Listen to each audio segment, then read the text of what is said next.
'Pag ginagamit mo yung Insta360, ito yung kaibahan. Kasi ito guys, nakaupo lang ako dito.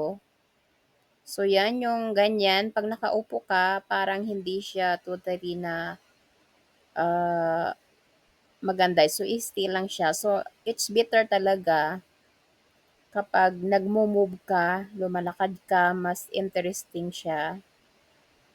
So, yung Insta360 kasi guys, dapat talaga hindi siya na parang katulad ng ibang camera, dapat talagang pag-aaralan mo kung paano yung mga tricks na paggamit, and then kasi nakikita ko yung ibang gumagamit guys, sobrang gaganda ng mga video na nakukuha nila using Insta360.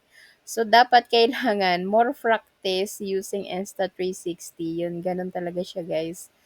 Kaya nga para sa akin, ah, itong camera na 'to na kailangan talagang pag-aralan. Hindi ko pa talaga kabisado.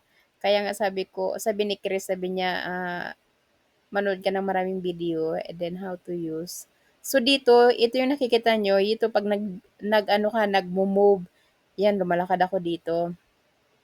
So, ayan tingnan niyo 'pag Insta360 ganyan siya.